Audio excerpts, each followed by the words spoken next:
Hey there, I'm Carlos. I'm the beekeeping nerd, and welcome to my channel and my apiary.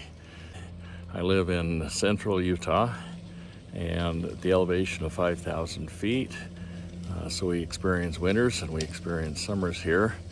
And I am a geek, a nerd, if you will, and I like to experiment with stuff. So I am doing my beekeeping in a non-standard way. You'll find hundreds of YouTube channels where people are telling you how to do normal beekeeping, and I will be sharing with you some of my not so normal ideas, and I hope you enjoy the time you spend on my channel. This is my home apiary. You can see that my hives do not all look like the normal standard Langstroth hives. I've been a fan of Vino Farms Bee Barn, and I've also been a fan of The Keeper's Hive by George and Nat back east. Some of my hives, I've combined the two ideas together, and this is what you can see what the hives are constructed like. It's a sleeve that fits down over the standard box, and then there's a top piece that will seal it over the top. My apiary is a mix of standard bee barns, which is a 16-inch deep or super deep Langstroth size frame, and with these boxes they also have a super on top. The insulation is permanently attached to the brood box, and then the slip-on cover covers over the rest of the time. Sometimes during the summertime I do have the upper cover off, but generally I keep it on because it stabilizes the temperature. When it's 105 degrees here, it'll stay at a reasonable temperature. Bees are very good at controlling their environment. This particular one is just a standard Langstroth with double deep with the cover over it.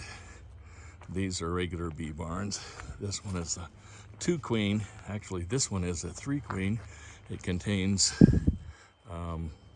a 10 frame on the bottom with this side with 16-inch deep frames. Same thing on this side, and then up above is a standard Langstroth single deep that was some bees I moved out of another box. So this actually has 3 queens in it.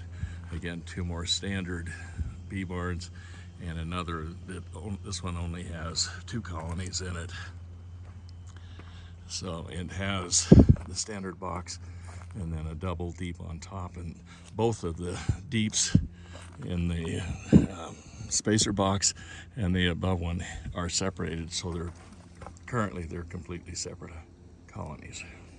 With a frame on the bottom with 2 inches of insulation below that, the frame consists of a number 8 screen over each of the sides of the bottom board, and then underneath the number 8 screen is a pull-out tray, which just has the coroplast, or foam, plastic core, and with the grating. And you can see this is after an oxalic acid treatment. This is the number of mites that have fallen. If I do the math on the hive, I end up with about 0.01% of mites in my mite count. Nearly all of my hives are Randy Oliver's Golden West. They're either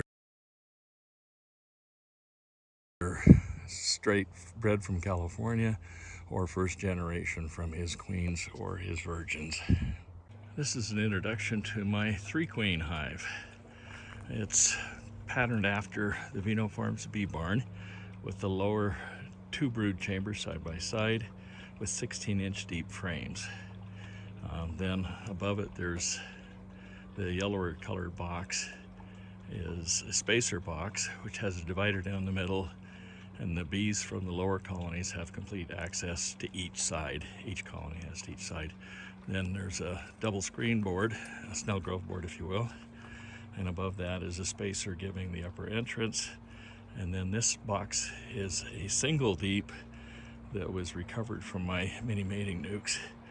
I managed to bring 8 frames of bees and brood from the minis and put it in this box, and hopefully they'll be able to winter on top of the others. This box is not divided.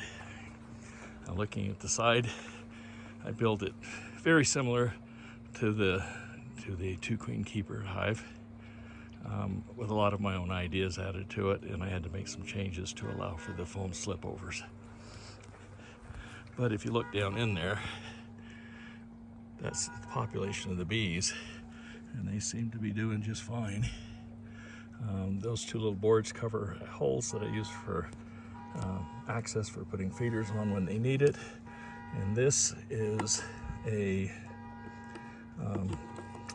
Gove, G-O-V-E thermohygrometer, and it hooks up to a hub that's up at my house, and the range on those is about 260 feet. And it's very handy to be able to track historical and current data for both humidity, specific humidity, temperature, and the dew point. And this design of hive over last winter did not get anywhere near the dew point, so it's never had a condensation issue. And the only opening is this one down at the bottom, which is too large. I had some robbing going on, so I stuffed the weeds in there to narrow it down, and I'll actually put a entrance reducer and a mouse guard on it before winter comes it full on. And this is an idea of what the sleeves that go over the top look like. This one is designed with a notch there for the latches that latch the spacer box on, and then they're cut so that they overlap each other, so we still have 2 inches of insulation even at the seam. And it's fairly simple. And the top is just a straight 3-sided or 4-sided box with a lid on it and some aluminum sheeting to protect the top. I hope you enjoyed the tour of my apiary and my insulated hives. I'll be going into further detail on them in future videos. For now, thanks for joining me at Gers Bees and Honey, home of the beekeeping nerd.